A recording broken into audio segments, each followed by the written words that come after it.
Oke, halo semuanya, selamat datang kembali di channelnya William Stay. Dan kali ini kita ada sebuah seperti program baru, segmen baru. Jadi segmen ini setelah diskusi-diskusi sama teman-teman, segmennya bernama Oli atau obrolan Willy. Nah, jadi hari ini kita akan ngobrol-ngobrol. Mungkin ini jatuhnya kayak ke podcast, tapi ya kita anggap saja ngobrol-ngobrol biasa lah gitu ya. Okay. Hari ini udah ditemani dengan Ko Andre. Ya, mungkin boleh diperkenalkan diri dulu. Halo, saya Andre. Saya di sini diundang oleh Willy untuk ngobrol-ngobrol bareng. Ya betul.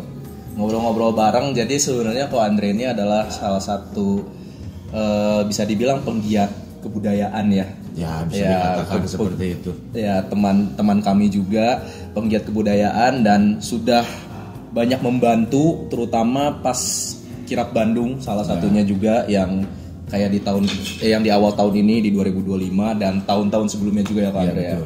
Ya, jadi memang hari ini sering sih kita ngobrol-ngobrol sampai akhirnya nemu satu titik di mana ayo kita bikin podcast ya, ngebahas banyak sejarah-sejarah kelenteng mungkin ya. Berhubung kita lokasinya di Bandung ya, mungkin kedepannya nanti akan ada bahas-bahas tentang kelenteng-kelenteng di Bandung. Betul, Bede. Tapi karena hari ini kita akan membahas sesuatu yang relevan dengan apa yang nanti akan ada, yaitu tanggal 27 Juli itu akan ada Kirab Sampokong yang di Semarang, memperingati kedatangan Laksamana Cheng Ho yang kalau nggak salah tuh jatuhnya tuh hari Rabu ya, tanggal 23 kalau nggak salah itu hari Rabu jatuhnya, tapi perayaan besarnya di hari Minggu tanggal 27 ya, Lakweji kau betul. Nah jadi hari ini kita akan membahas dulu sebenarnya perayaan ini tuh tujuannya apakah untuk memperingati saja atau ada yang lain juga. Nah mungkin kita belajar dulu kali ya, siapa sih sebenarnya Laksamana Cheng Ho itu. Baik, teman-teman sekalian, sebelum kita masuk ke topik yang sangat menarik untuk kita bahas ya saat ini Willy ya, izinkan saya untuk memperkenalkan siapa sih Laksamana Cheng Ho yang biasa kita sering dengar dan kita kenal sebagai Sampokong. Ya betul. Nah, Laksamana Cheng Ho itu adalah seorang kasim pada zaman dinasti Ming. Nah mungkin potong, tapi mungkin buat yang belum tahu kasim itu apa, sebenarnya kasim adalah kayak tangan kanannya asisten lah di kerajaan, tapi yang sudah di Kebiri betul. Ya gitu. Nah, Laksamana Cheng Ho adalah seorang kasim istana pada zaman dinasti Ming. Beliau begitu masuk dinasti Ming sebagai kasim itu ditempatkan di kediaman raja muda yang bernama Cuti. Cuti adalah salah satu putra dari kaisar yang menjabat pada saat itu. Nah, seiring berjalannya waktu karena Cheng Ho ini sendiri dikenal orangnya supel dan pintar serta rajin, jadi dapat perhatian khusus dari majikannya, dari raja muda Cuti ini. Nah, seiring waktu Cuti naik tahta menjadi kaisar dinasti Ming bergelar Yongle. Ya, Yongle. Nah begitupun ya Laksamana Cheng Ho ini pun diboyonglah ke istana utama. Tadinya di Nanjing, lalu dibangun istana terlarang Forbidden City yang kita kenal sekarang itu ada di Beijing ya. Nah bersama dengan Raja Yongle ya tadi. Nah pada pemerintahan Kaisar Yongle ini, selain didukung oleh Laksamana Cheng Ho salah satunya yang bervisi besar dan maju, ambisi kaisar ini pun besar untuk memajukan kerajaannya. Ya. Nah makanya tercetuslah ide untuk melaksanakan pelayaran besar-besaran dari Tiongkok ke mengelilingi dunia tujuannya, yang pada kenyataannya ya sempat singgah juga di Indonesia. Ya, 7 kali loh nggak salah. 7 kali pelayaran. Ya, 7 kali pelayaran, 7-7-nya mampir ke Indonesia. Nah, di sana kapalnya itu disebut Pao Chuan. Pao Chuan ini adalah kapal harta. Kenapa? Karena ukurannya yang mega, besar sekali, dan itu punya visi yang banyak. Bukan hanya murni berdagang. Politisnya sih tentu ada di situ. Ya, diplomatis. Diplomatis tepatnya. Karena di sana nggak ada niatan untuk menjajah sih, nggak ada. Tapi untuk membesarkan perdagangan, membuka jalur perdagangan dan lain-lain. Itulah visi misi utamanya dari ekspedisi yang dilakukan secara besar-besaran 7 kali yang dipimpin oleh Laksamana Cheng Ho. Cheng Ho lahir di satu daerah kecil di provinsi Yunnan dekat kota Kunming pada zaman dinasti Yuan. Nah, di akhir dinasti Yuan. Beliau lahir dari keluarga bermarga Ma. Diberi nama He. Jadi nama aslinya Laksamana Cheng Ho adalah Ma He. Nah, kenapa kok ganti marga? Karena marga yang dipakai Cheng He itu diberikan oleh Kaisar Yongle. Jadi diganti marganya menjadi marga Cheng. Dalam bahasa Hokkien itu kita sebutnya Te. Nah, beliau lahir dari keluarga Muslim. Ya. Menurut data yang tersaji selama ini, ayahanda kandung dari Laksamana Cheng Ho itu adalah seorang penganut Muslim dan sudah menunaikan ibadah haji.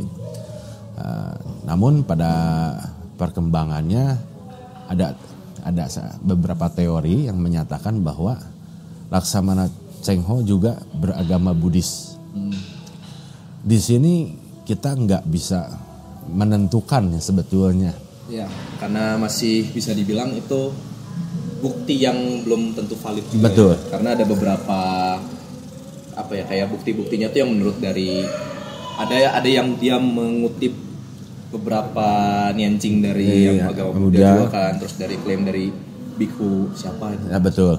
Dan katanya sudah ada farming nama baptis dari Buddhis yang bernama Fu Chi Xiang. Tapi ya kembali lagi itu kan kami belum bisa membuktikan secara eksplisit maupun implisit ya, betul, kebenaran teori tersebut. Walaupun data manuskrip tulisan mengenai itu ada di museum di Tiongkok sana. Kuburan Laksamana Cheng Ho seperti apa? Ada. Itu makamnya Muslim. Makam Muslim. Tapi itu bukan jasad asli, itu hanya baju kebesaran yang dimakamkan. Tapi bukannya ada juga yang kalau nggak salah ada makamnya, tapi itu tuh salah satu anggota pelayarannya ya? Teori kedua mengatakan demikian. Asistennya lah, katakan asisten pelayarannya dia. Tapi ini kami juga sampai saat ini nggak bisa membuktikan sebetulnya makam siapa itu. Tapi itu bukan jasad, isinya hanya baju. Karena yang kami tahu dalam teori kemaritiman atau pelayaran, ketika salah satu awak maupun pimpinan pelayaran meninggal, maka pemakamannya adalah biasanya di laut. Ya. Jadi kalau makam berupa gundukan tanah itu hanya simbolik yang saya tahu gitu. Kenapa? Karena nggak pernah ditemukan jasad asli Laksamana Cheng Ho itu ada di mana. Itu nggak pernah ada yang tahu. Konon katanya beliau meninggal di pelayaran yang terakhir. Yang ke-7. Betul. Ke-7 itu sekitar 1430-an. Kurang lebih. 35 atau ada yang mengatakan 35, ada yang mengatakan 33 itu meninggalnya. Tapi di antara periode waktu itu. Nah, kembali pada topik kita, Laksamana Cheng Ho kok bisa begitu semaraknya dirayakan di Indonesia. Ya. Terutama untuk di Pulau Jawa adalah dipusatkan perayaannya ada di Semarang. Sebetulnya kelenteng yang memuja Laksamana Cheng Ho, atau tepatnya di sini bukan memuja, tapi menghormati Laksamana Cheng Ho, selain di kota Semarang juga terdapat di Surabaya.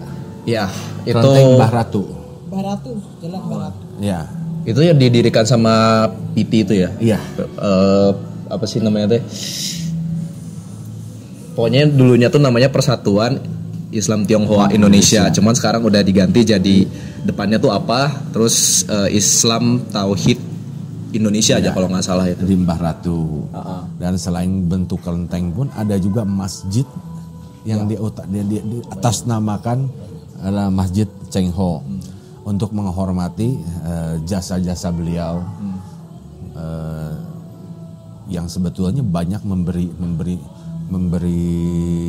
inputan positif untuk Indonesia pada waktu itu, Pulau Jawa lah, karena belum ada Indonesia hari itu. Iya, waktu itu masih Nusantara ya, belum ada negara Indonesia hari itu, jauh hari sebelum ada, karena mungkin masih zaman kerajaan Majapahit dan lain-lain. Nah, apa yang peran beliau, kiprah beliau sampai kok diingat sampai hari ini gitu kan? Satu, teori bercocok tanam. Beliau banyak memberikan pengetahuan kepada masyarakat setempat di mana tempat beliau bersinggah tentang teori bercocok tanam, cara-cara mendapatkan panen yang maksimal. Selain itu juga beliau ada di pertambangan, maritim juga termasuk. Maritim ya, kelautan, perdagangan pada intinya. Ya, utamanya itu. Perdagangan. Karena misi beliau adalah misi berdagang yang utama untuk dalam pelayaran sebanyak 7 kali ini. Dan jangan salah, itulah cikal bakal adanya etnis Tionghoa di Nusantara. Oh, iya. Di dalam rombongan beliau itu banyak ikut berbagai jenis golongan dari Tiongkok. Selain perdagangan juga ada keagamaan. Keagamaan apa aja? Buddhisme ada di dalamnya, Taoisme ada di dalamnya, begitupun Islam. Jadi jangan salah, beliau juga memberi peran yang penting untuk masuknya agama Islam di Nusantara pada waktu itu. Itu jelas sekali. Sejarah mencatat. Jadi bukan katanya atau dugaan, tapi karena itu emang jelas dalam rombongan beliau ada juga pemuka-pemuka agama Islam dari Tiongkok yang ikut serta. Ada berapa ya? 5 atau lebih gitu kalau nggak salah. Dan mereka ketika singgah ya mereka membabarkan ajaran agamanya di situ. Selain Islam dan Buddhisme juga ada gitu. Jadi ini sudah proses masuknya agama-agama ke Indonesia ya sudah dimulai pada zaman Laksamana Cheng Ho singgah. Bisa dikatakan Laksamana Cheng Ho ini adalah sebagai leluhur atau panutan. Kenapa saya nggak menyebut Laksamana Cheng Ho itu sebagai dewa? Karena tidak ada pengangkatan kedewaan terhadap Laksamana Cheng Ho. Karena pada zaman itu, pada zaman kerajaan dinasti-dinasti di Tiongkok, dewa itu diangkat dengan restu istana. Dengan restu istana. Dan diberi gelar kedewaan juga oleh pemerintah. Jadi nggak sembarangan untuk mengangkat dewa di masyarakat. Karena pada sejarah juga saya membaca dari berbagai sumber. Pada zaman dinasti-dinasti dulu banyak dewa-dewa yang dicabut gelar kedewaannya. Banyak sekali. Kenapa? Karena dianggap meresahkan tatanan politik dan sosial pada zaman itu. Jadi nggak sembarangan seseorang itu dinaikkan jadi dewa. Di dewa itu nggak serta merta seperti itu, karena banyak dewa juga yang sudah ada dicabut, dilucuti gelar kedewaannya oleh kaisar yang dianggap menimbulkan keresahan di masyarakat. Nah di Tiongkok sendiri dari apa yang saya lihat dan kita bahas ya dengan rekan-rekan yang di sana, bahwa Sampokong atau Laksamana Cheng Ho ini di Tiongkok sendiri dihormati ya sebagai tokoh sejarah. Nah, mereka bertanya kok di Indonesia dan sekitarnya bisa dipuja sebagai dewa.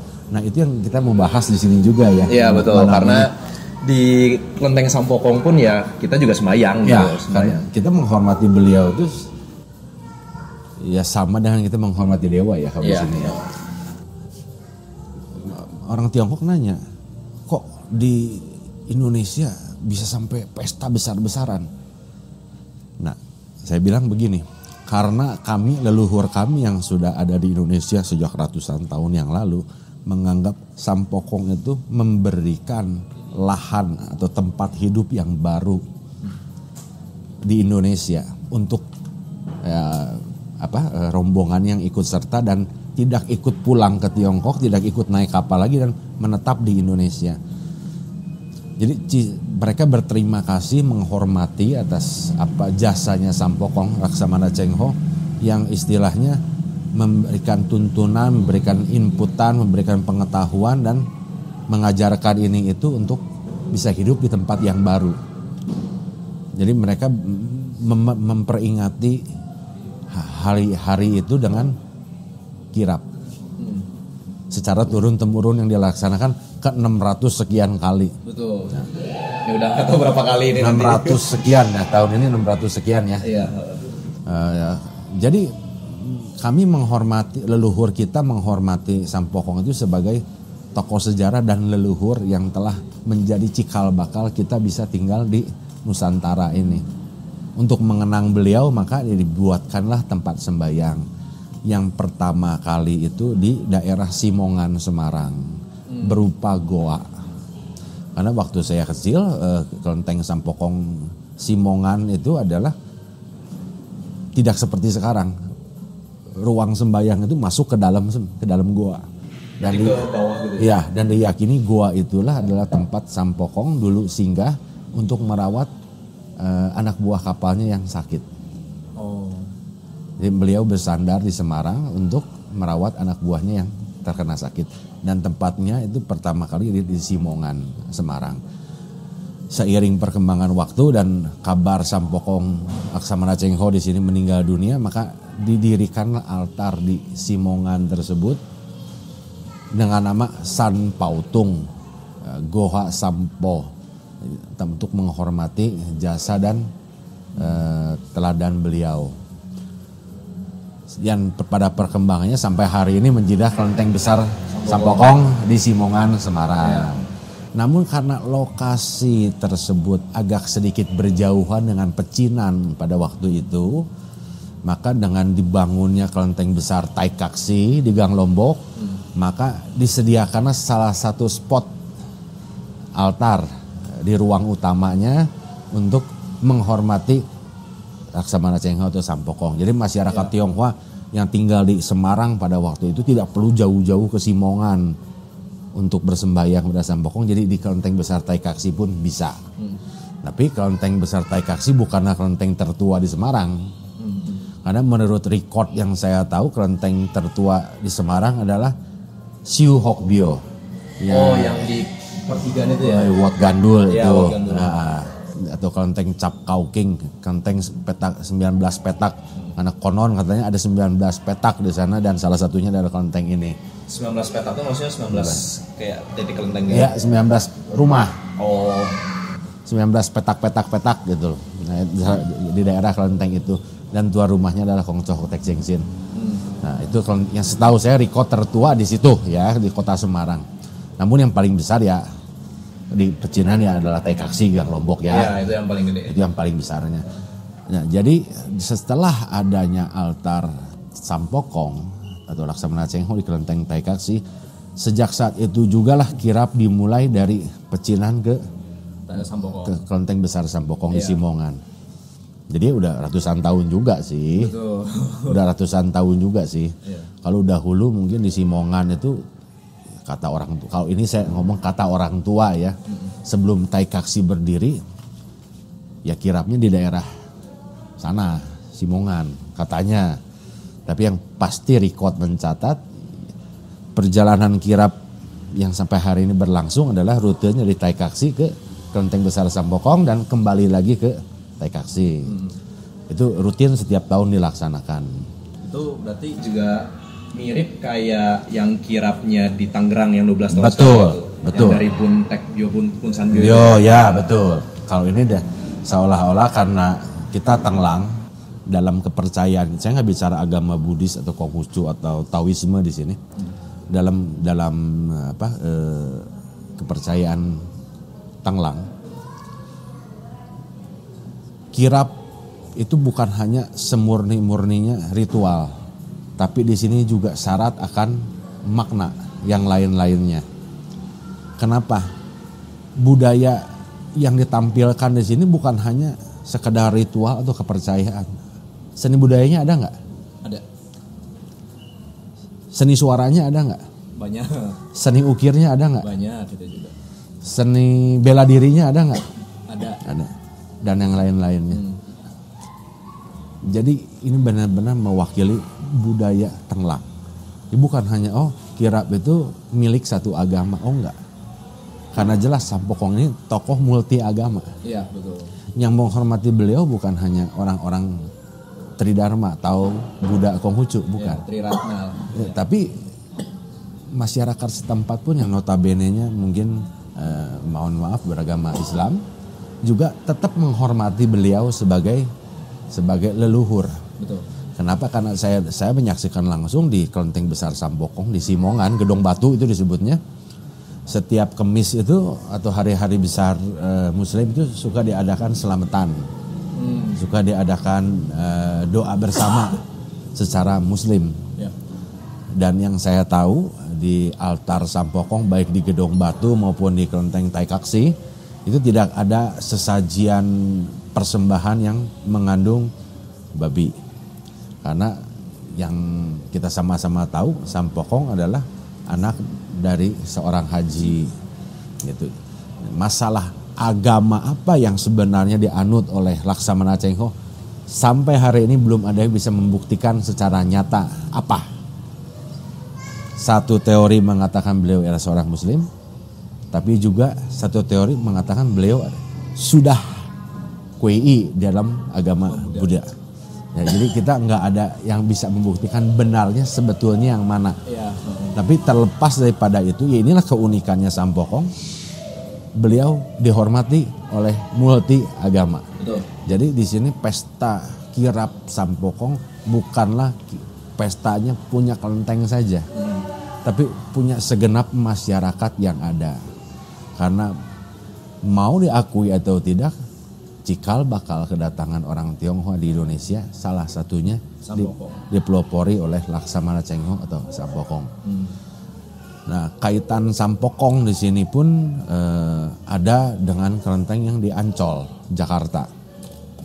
Yang kelenteng mana tuh? Kelenteng Ancol itu cuma satu yang dalam perumahan mewah itu. Kelenteng tua dalam perumahan mewah. Disebutnya kelenteng Sampo Suisu.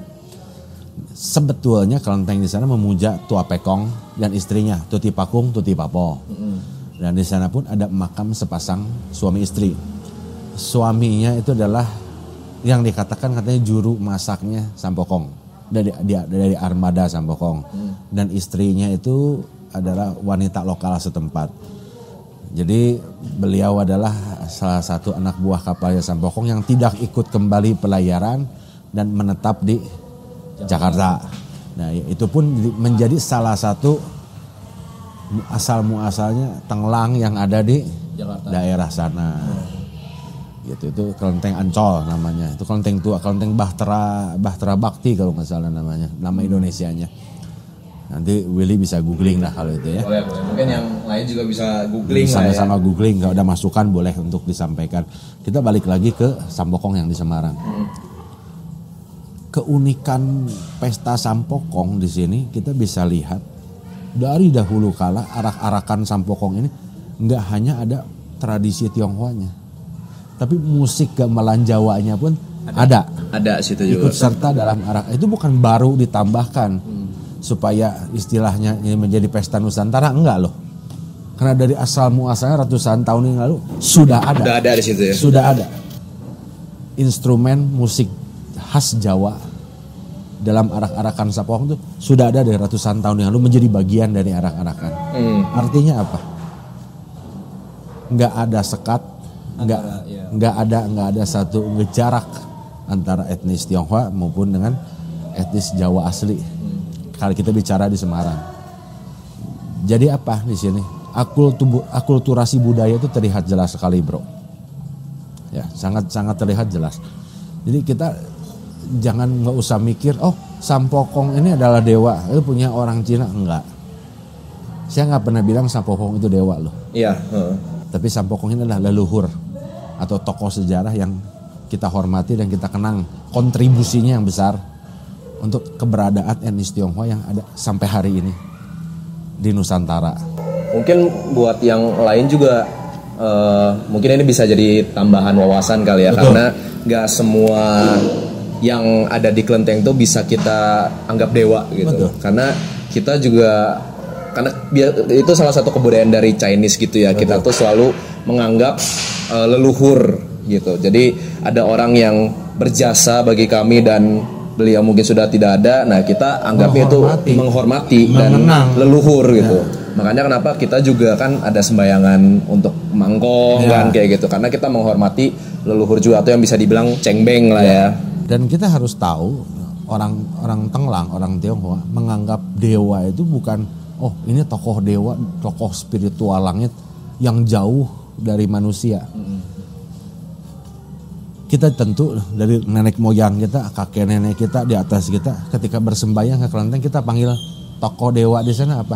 Kongco lah, maco lah. Kongco itu apa? Kayak engkong punya bapak, punya engkong lagi dan seterusnya, leluhur. Jadi kita menganggap dewa itu adalah bagian dari kehidupan kita sebagai leluhur kita. Kadang konsep orang bersembahyang memuja dengan menghormati itu berbeda loh. Iya. Memuja dan menghormati itu berbeda loh. Karena yang saya tahu konsep kelenteng itu kita datang menghormati. Menghormati. Makanya kalau berdasarkan konsep itu siapapun bisa datang ke kelenteng. Iya. Nggak ada larangan, nggak ada pantangan. Hanya si A dan si B lah yang bisa masuk kelenteng, enggak loh. Dan sebenarnya esensi kelenteng juga dari dulu kan tempat kumpul. Betul. Banyak orang kan, kelenteng juga namanya kan dari bunyi lonceng ya kan. Dan dulu tuh tempatnya tuh dipakai buat nongkrong lah banyak orang gitu, nggak ngelihat dari etnis apa aja dan agama apa aja gitu. Tempat bersosialisasi. Iya. Nah, pada perkembangannya ya mungkin karena keadaan politik Indonesia pada zaman itu yang kita tahu semasa 1965 itu adalah masa-masa krusial untuk budaya ya, karena disangkut pautkan dengan PKI lah dan sebagainya. Ya akhirnya kelenteng itu cenderung pudar dan berubah fungsinya. Berubah fungsinya. Dan tatanan ibadah pun banyak yang mungkin dirubah, disesuaikan supaya bisa masuk pada zaman itu. Kenapa? Karena kelentengnya 100% autentik Tionghoa. Sedangkan hari itu budaya Tionghoa kan diberangus dengan PP nomor 10 zaman Orde Baru itu. Nah, pada akhirnya ya kebablasan lah. Kelenteng itu fungsinya, tujuannya, visi misinya akhirnya jadi abu-abu. Berubah, abu-abu. Digantilah kata kelenteng dengan wihara. Ya sebetulnya nggak salah sih, wihara ya tempat sembahyang. Kelenteng pun sama tempat sembahyang. Cuman kalau kelenteng kan nggak menetik beratkan ini Buddhis loh, ini Taois atau ini Konghucu, nggak. Kalau kelenteng umum ya, kecuali yang bisa kita ambil contoh di Surabaya namanya Bunbyo. Nah kalau itu 100% Konghucu. Kalau Bunbyo 100% Konghucu. Dengan altar utama penghormatan kepada Nabi Konghucu. Nah kalau itu jelas. Kalau kelenteng pada umumnya yang bukan Bunbyo maupun Bubyo, Wenmiao atau Wumiao itu adalah kelenteng umum. Kelenteng umum yang bisa dipakai ibadah, dipakai sosialisasi, tridharma, Buddhisme, Konghucu, Taoisme dan kepercayaan lainnya yang mau masuk dan mau ngobrol di sana atau bersosialisasi di sana. Apakah kelenteng wajib masuk kelenteng wajib sembahyang? Enggak juga. Enggak. Banyak teman-teman saya dari agama lain yang datang ke kelenteng itu untuk mempelajari budaya, yang untuk mengagumi arsitektur, yang untuk untuk mempelajari sejarah dan lain-lain. Dan mereka enjoy berada di sana. Kenapa? Karena emang fungsi asli kelenteng itu ya tempat sosial. Enggak eksklusif sebetulnya. Enggak eksklusif milik satu agama atau satu kepercayaan aja, enggak. Nah, saya berharap sekali generasi muda yang nonton podcast ini, yang nonton Oli pada malam ini obrolan Willy, ya betul bisa memahami loh.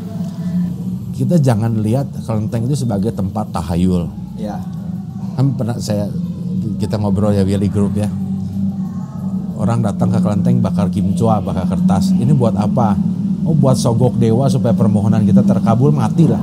Tapi emang kadang tuh ada orang yang kayak gitu sih emang. Kadang beberapa juga ada yang nanya kayak, oh ke kelenteng buat minta-minta ini ya gitu ya. Sebenarnya kita tujuannya kesana sembahyang untuk menghormati. Karena kalau motong, even kalau misalnya di agama Buddha pun ada juga namanya ehipasiko gitu loh. Maksudnya datang dan buktikan. Tepat. Gitu. Jadi kita nggak semestinya gampang langsung percaya lah gitu lah. Ya kan ya kalau misalnya mereka nganggapnya kayak gitu ya coba kali-kali main lah gitu kan. Kita ngeliatin kita sembahyang tuh untuk ngehormati. Tujuan utamanya. Iya, tujuan utamanya menghormati.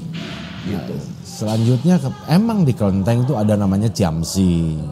Kita bisa minta petunjuk lah kepada kongconya atau maconya di sana. Nah, pernah ada yang tanya kok Andre kalau ciamsi itu apakah pasti dijawab?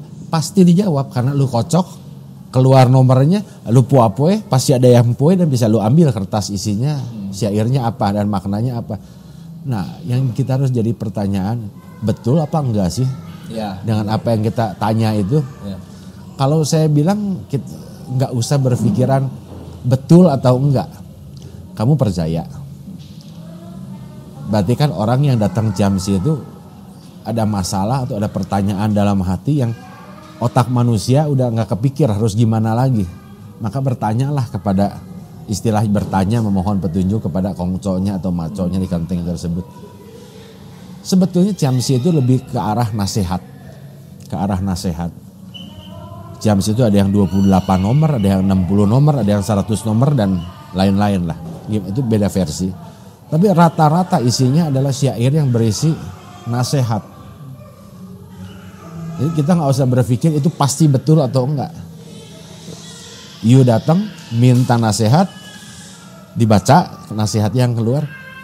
Apapun pertanyaan you, nasihat you pastilah yang baik. Bertujuan untuk supaya bisa beres masalah. Bisa membereskan petuah-petuah kehidupan dan lain sebagainya.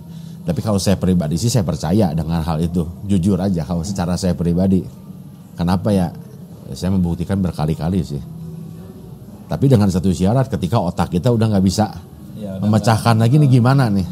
Tapi kalau selama akal budi kita bisa memecahkan masalah tersebut ya nggak usah tanya. Gitu. Tapi kebanyakan orang tuh ya inilah salahnya budaya ya. Nggak ada yang bisa menjelaskan. Jadi orang datang ke sana yang menurut dia pemikiran ya, itu yang dia kerjakan. Kita nggak bisa menyalahkan. Kita nggak penjelasan yang benernya yang bakunya tuh nggak ada. Tuntunan yang bakunya tuh nggak ada.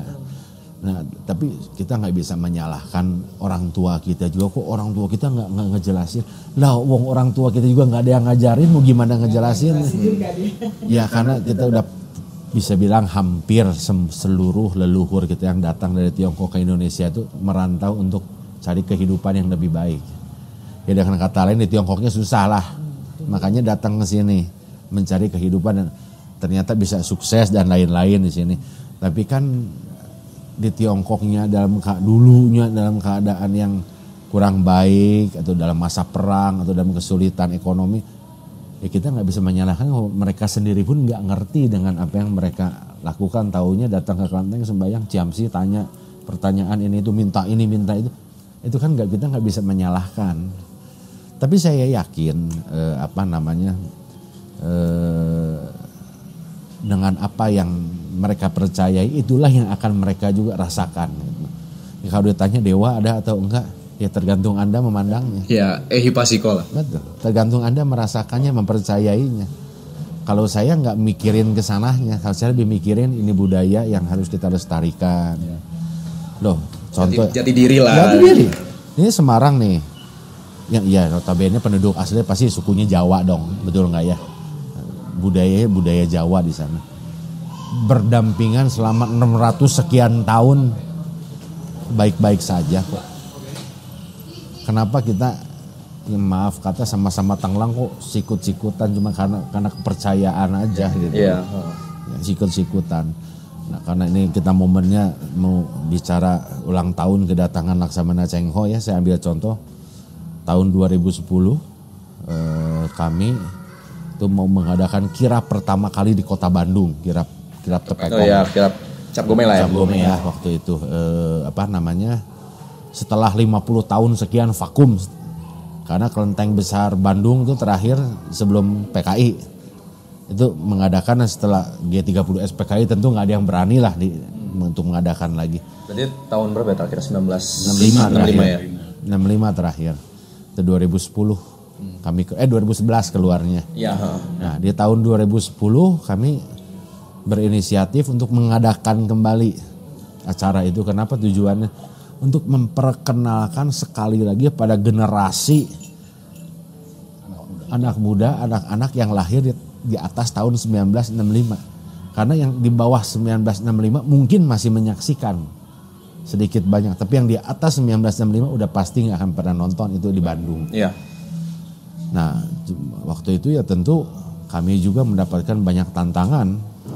Tantangan terbesar bukanlah datang dari non Tionghoa, tapi dari orang Tionghoanya sendiri. Takut inilah, takut ini, takut begini, takut begitu. Masuk akal karena trauma masa lalu. Tapi mau selamanyakah Anda hidup dalam trauma? Iya. Kita lahir di Indonesia. Apakah penduduk asli Indonesia? Ya, secara kependudukan ya kan kita WNI. Lahir di Indonesia. Suku Anda apa? Tionghoa. Budaya Anda seperti apa? Enggak tahu. Nah, sedangkan yang nyata, oh suku Jawa budayanya seperti ini. Sampai hari ini kita masih nonton. Iya. Oh suku Sunda budayanya seperti ini. Sampai hari ini kita masih nonton. Nah, suku Tionghoa yang di Indonesia budayanya mana? Nah, itu macam-macam kan ya. Dan rata-rata yang kita temui di Bandung ya, terutama wilayah, kita jangan ngomong daerah lain. Iya, karena kita berdomisili di Bandung. Nah, berapa banyak orang Tionghoa di Bandung yang masih bisa bahasa Mandarin? Ya, even gue juga nggak bisa sebenarnya. Ngerti-ngerti dikit mah gitu. Tapi hampir 100% orang Jawa, suku Jawa bisa berbahasa Jawa. Hampir 100%. Nah, malahan kita orang-orang Tionghoa yang ada lebih fasih bahasa daerah setempat daripada bahasa kelahiran. Nah, sebetulnya tentu kita setiap hari menggunakan bahasa Indonesia karena kita tinggal di Indonesia. Tapi jati diri kita sebagai manusia itu di mana? Nah, anak-anak muda kita, anak-anak tenglang kita sekarang yang bisa bahasa Mandarin mulai ada. Zaman saya hampir nggak ada loh. Mungkin zaman ibu juga dan bapak pada Cuma nggak bisa ya. nggak ada, tapi sedikit, tapi nggak banyak gitu. Ya itu ketakutan juga ya. Betul. Yang PP10. PP10. Nah, kita untuk mendengarkan lagu Mandarinnya kan sembunyi-sembunyi dulu. Saya dengerin lagu Mandarin sembunyi, kencang-kencang tuh nggak boleh. Takut apa disebut PKI. Takut. Imlek mana bisa kita libur, nggak ada libur. Imlek ya tahun baru ya hari biasa. Nah, mungkin di generasi Willy Imlek itu udah hari libur nasional kayaknya. Ya udah. Kalau di generasi saya belum, hari biasa, sekolah, kerja ya kerja, nggak ada libur. Jadi Imlek itu ya bukan tahun. Zaman Gus Dur itu. Iya. Dan saya berterima kasih di sini secara khusus ya kepada almarhum Kiai Haji Abdurrahman Wahid, Presiden Indonesia kita pada zaman itu, membuka kembali kesempatan kita orang Tionghoa untuk mengenal budayanya. Tahun 2000 kalau nggak salah tuh saya ingat.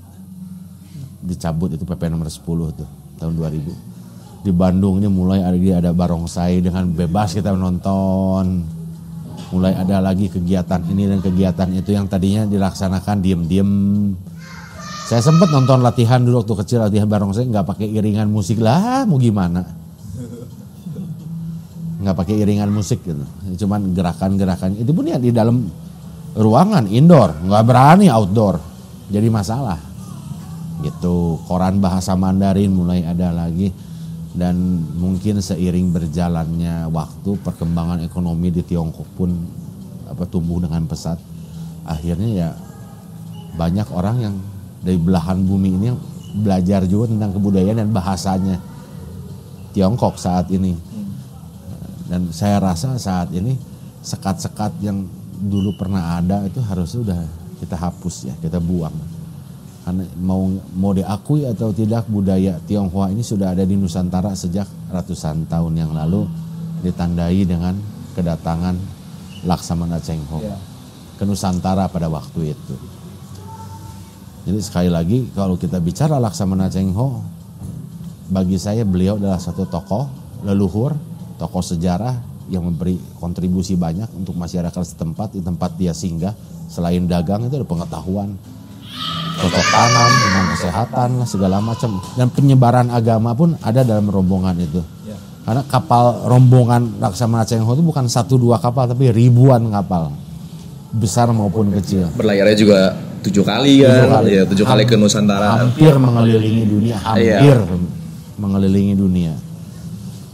Sejak sejarah Laksamana Cheng Ho itu di India ada, di Sri Lanka ada, di Thailand ada, di Pulau Sumatera ada, di Pulau Kalimantan pun ada, sampai Filipina mana semua. Even ke yang di Pulau Sumatera tuh ke Palembang sama ke Aceh juga ada. Iya, Aceh juga ada itu. Ada kalau nggak salah tuh dulu Cheng Ho pernah ngasih kayak lonceng gitu ke Sultan Aceh. Ya. Terus loncengnya itu sekarang ada di museum di Aceh gitu. Betul.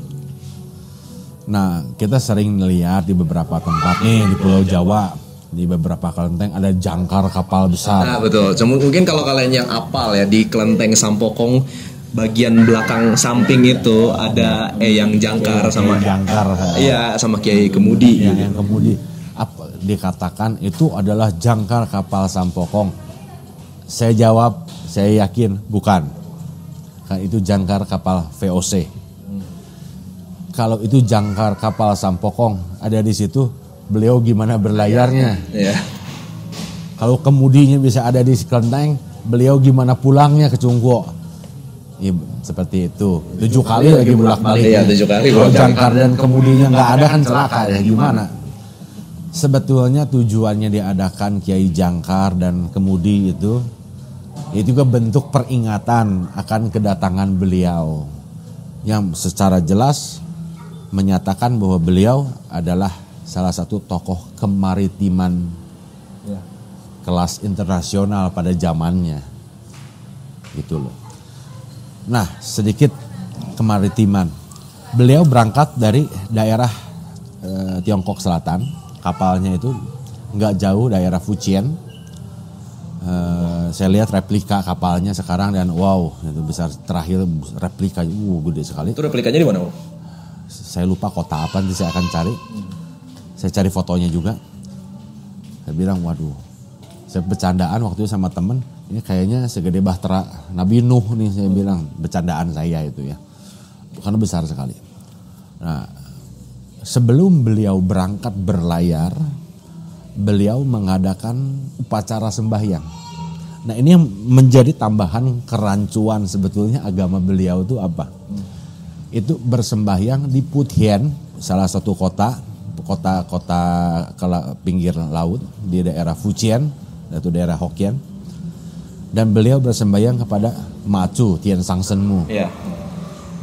Bersama para petinggi-petinggi dan anggota pelayarannya, sebelum berlayar beliau mengadakan sembahyang, memohon kelancaran karena mayoritas awak kapalnya beliau itu dari daerah tersebut. Jadi saya akhirnya terjawab pertanyaan kenapa suku Hokkien lebih ada terlebih dahulu di Nusantara dibanding suku-suku lainnya.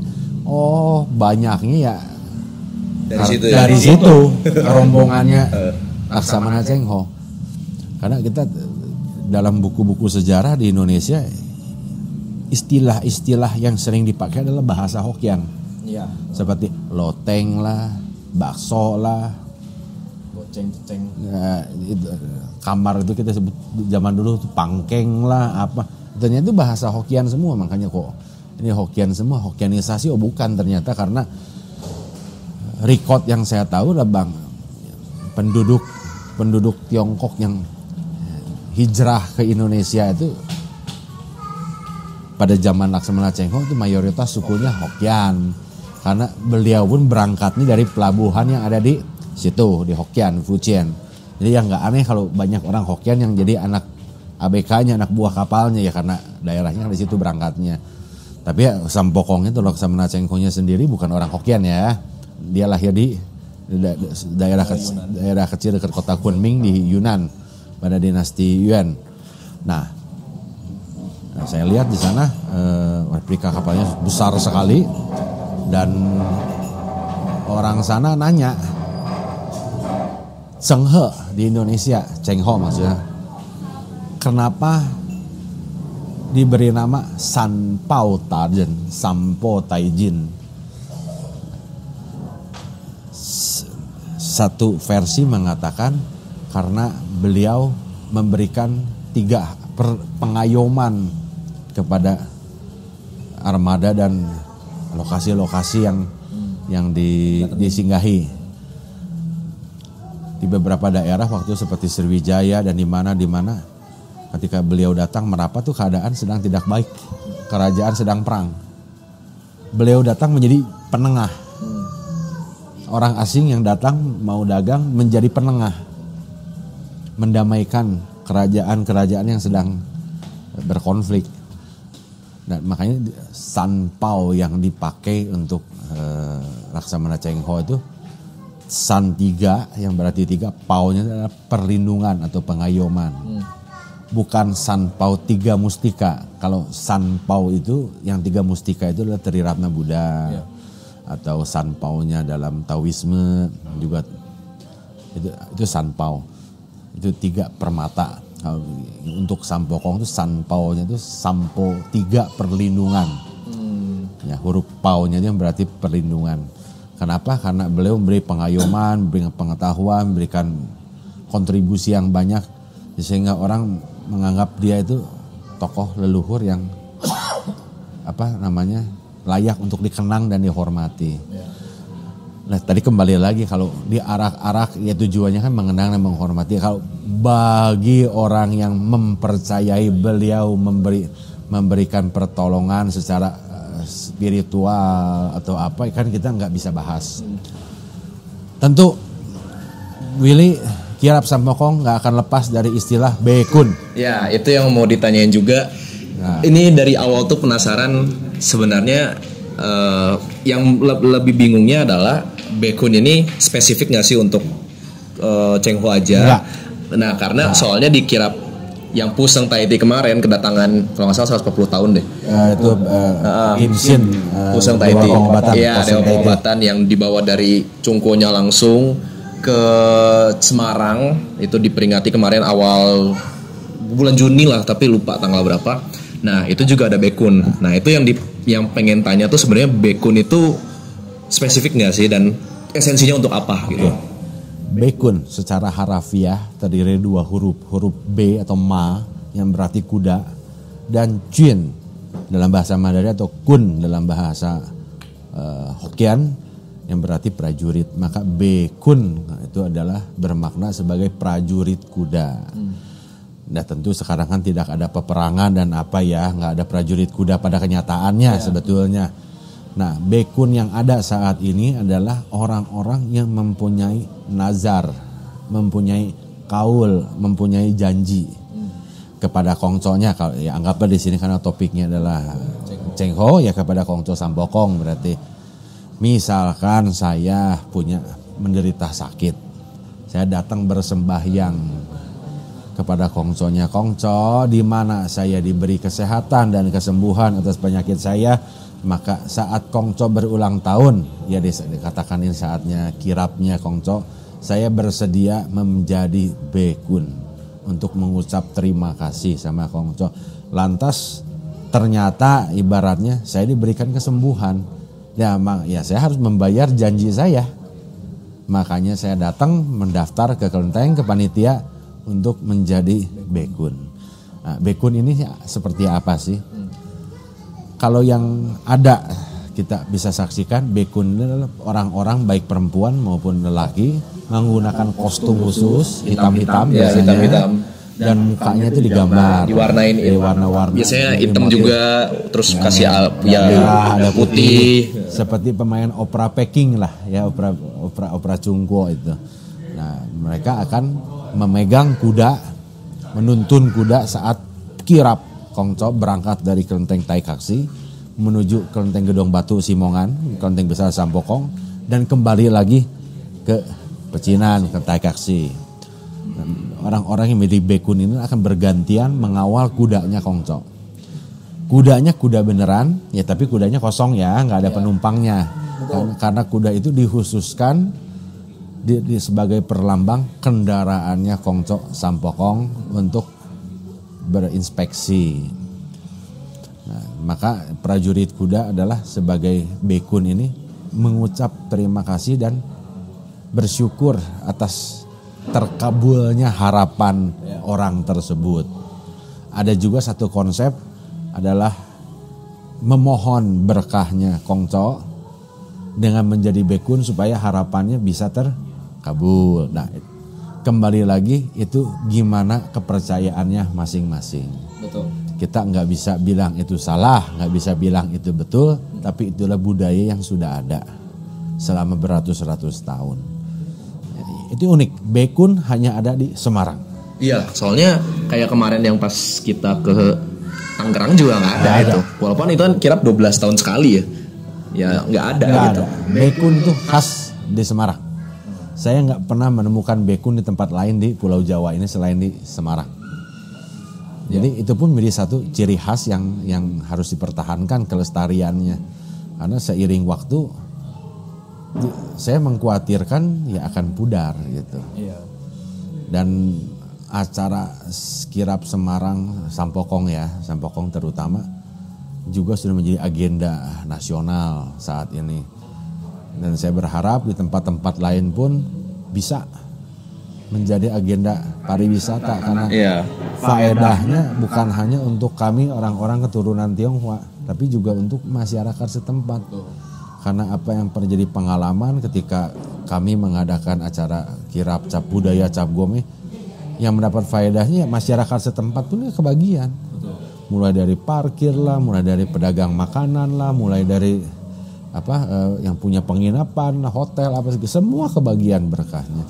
Jadi saya berharap generasi muda, Willy dan kawan-kawan dan para penonton ya semuanya. Penonton semua di sini, mari kita pelajari akar budaya kita. Janganlah kita menganggap ini sebagai suatu tahayul. Kita jangan lihat sisi itunya. Karena tahayul itu bagi kepercayaan Anda masing-masing saja. Iya, ada yang percaya, ada yang enggak. Itu kembali terserah ya. Tapi kita lihat aspek budayanya, jati dirinya dan makna yang terkandung. Karena Tenglang sangat mentitik beratkan pada kebudayaan. Bukan berbakti. Oh ya. Semua panitia, semua peserta acara kirap seperti ini punya niat satu, berbakti. Berbakti kepada siapa? Kepada leluhur. Ya kalau di sini Laksamana Cengho kepada Kongco Sampokongnya. Ya kalau kirap di kelenteng lagi kepada Kongco atau Maco yang tuan rumahnya di sana, yang berhari raya di sana. Berbakti. Itulah salah satu pilar budaya kita Tenglang, itu rasa bakti. Dan ingat akan jasa leluhur, generasi-generasi yang ada di atas kita. Saya sangat berharap Willy dan penonton sekalian bisa kita sama-sama melestarikan, membangkitkan kembali budaya ini. Buat apa? Buat keturunan kita supaya tahu asal muasal kita tuh dari mana dan tidak lupa gitu loh. Betul. Jati diri kita tuh siapa? Karena contohnya kayak ya kemarin bener kata Ko Andre juga, kayak pas setiap kirap itu nggak cuman dari kitanya aja yang merasa diuntungkan untuk jadi berbakti sama leluhur. And by the way ini gue pakai HP dulu karena mikrofon yang satu lagi mati, jadi mohon maaf ya tadi megang HP. Tapi kayak misalnya contoh pas lagi Kelasem, Kelasem kirap memperingati Sejit Macu, Tian Sang Semu. Itu aku nyari hotel di Lasemnya itu di sekitarnya sebelumnya juga patio tuh udah pada penuh, dan akhirnya kita dapat di Blora yang dimana perjalanan 1 jam kurang lebih, dan jalanannya bukan kecil ya, tapi bukan jalanan gede dan lumayan ada belok-belok. Nah itu tuh karena saking antusiasnya orang-orang ingin ke acara tersebut, dan akhirnya mereka semua pada sewa hotel.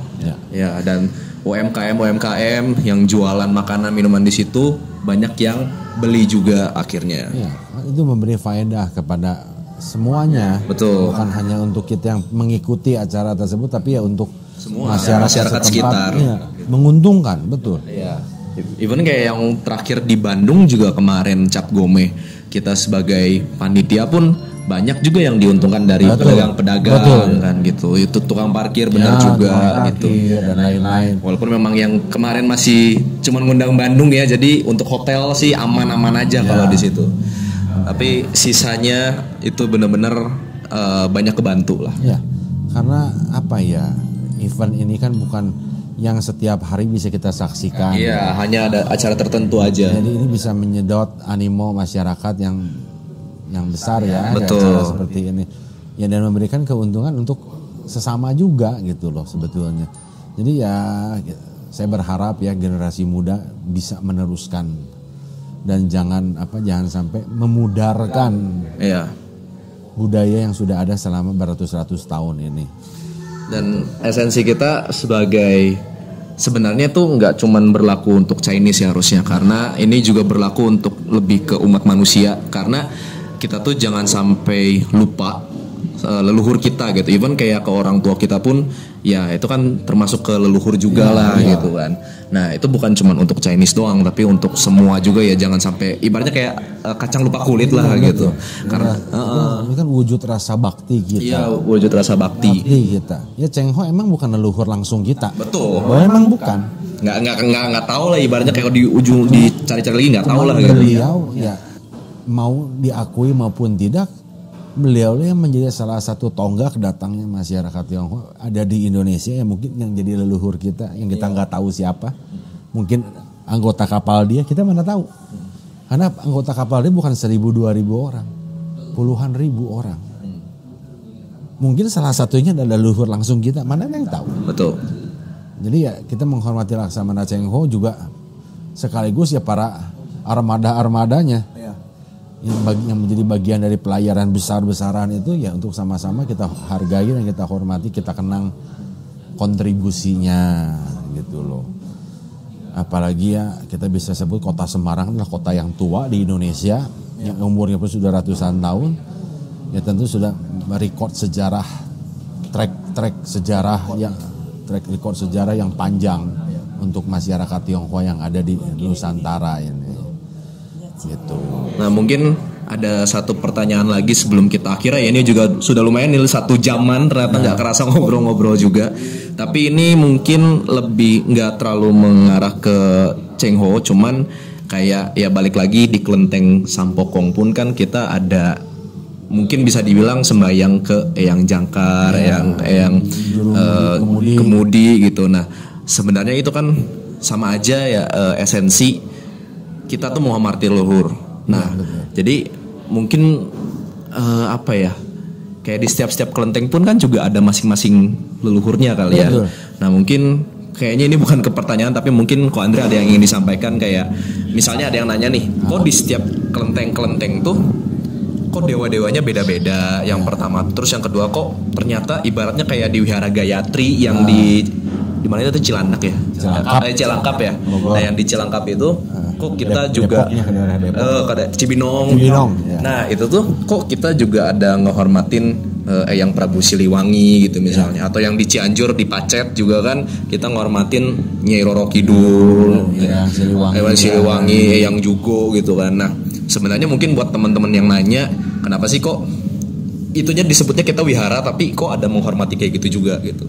Karena pada prinsipnya Willy, kita harus tahu Tanglang itu adalah orang etnis Tionghoa itu sadar bahwa kami dan leluhur kami itu ada di Indonesia, tentu harus berdampingan dengan apa yang sudah ada sebelumnya di tempat tersebut.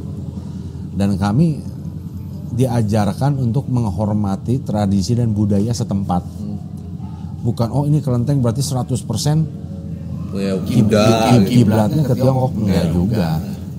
Memang enggak semua kelenteng ada yang seperti itu. Maksudnya menghormati tokoh-tokoh lokal ya setempat. Tapi hampir di setiap kelenteng itu ada pemujaan terhadap Dewa Bumi. Atau kita sebut Tutikong, kita sebut Tecukong, Tuti Pakung, Tuti Ma, Tuti Po dan sebagainya. Tutikong itu sendiri kan adalah penguasa setempat, penguasa daerah setempat. Jadi nggak peduli dia dari Tiongkok mau dia dari setempat, kita tetap menghormati beliau. Cuman nggak secara tersurat menulis nama beliau siapa gitu. Disebut Tuti Pakung, Tuti Papo. Jadi penguasa daerah setempat siapapun itu namanya. Tapi kalau seperti yang Willy contoh kan tadi kan disebut tokohnya Eyang Prabu Siliwangi lah, Nyi Roro Kidul, atau yang siapa, Jugo, Nah, itu kan secara tersurat disebut namanya, dikhususkan. Jadi kita nggak usah aneh. Dan itu bukan, bagi saya bukan suatu masalah. Nggak beda seperti Kongco Sampokong sendiri. Toh dia juga dihormati oleh orang setempat. Jelas saya melihat secara kejawen dan secara Islam mereka juga berdoa kok. Yang memohon kepada Yang Maha Kuasa dan berkahnya Kongconya sendiri gitu kan. Jadi itu bukan suatu hal yang tabu menurut saya. Kebudayaan atau kepercayaan setempat tetap harus kita hormati. Betul. Harus. Karena apa ya, seperti yang kita bilang, kita tenglang dididik untuk berbakti, mengingat terhadap leluhur kita. Baik yang ada di negeri Tiongkok sana maupun yang ada di lokal tempat kita hidup saat ini. Jadi kami itu ingin hidup berdampingan dan keinginan ini sudah ada sejak ratusan tahun yang lalu. Cuman terkadang yang menjadikan masalah adalah orang-orang tertentu yang punya kepentingan berbeda, menyebabkan ya jadi ada jarak, jadi ada gap gitu di antara kita. Sebetulnya nggak ada. Pada zaman dahulunya, ini buktinya Kongco Sampokong sekian ratus tahun dihormati dan dirayakan kok, multi etnis dan multi agama. Jadi memang nggak cuman untuk yang Taoisme aja, yang Buddhisme aja. Even kayak di Bandung aja juga ada kok Masjid Cheng Ho. Salah satunya tuh kayak yang di dekatnya Asia Afrika itu ada sih, dekatnya alun-alun kalau nggak salah. Cikapundung. Di situ juga Cheng Ho. Ya, jadi sebenarnya intinya tuh kenapa mungkin kalau ada yang nanya juga kok di kelenteng-kelenteng wihara-wihara kok dewanya juga ada yang kita sembahyang, dewanya tanda kutip ada yang kita sembayangin kayak yang Prabu Siliwangi atau yang lain-lainnya, yaitu lebih ke menghormati yang setempat. Ya, setempat. Karena kita yaitu dengan bersembahyang datang ke kelenteng saja kita sudah menghormati leluhur kita. Betul. Baik yang ada di negeri Tiongkok sana maupun yang di ada di tempat. Ya. Intinya kayak misalnya logikanya gampang, kayak kalian bertamu ke rumah orang kan juga menghormati orang yang setempat lah gitu.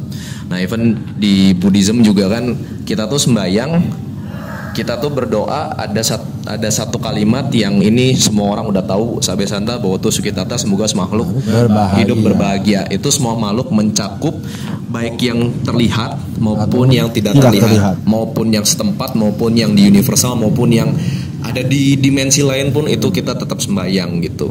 Jadi kita doakan. Iya betul ya, semoga ya mereka mendapatkan kebahagiaan. Nah itu tuh berlaku sama lah gitu.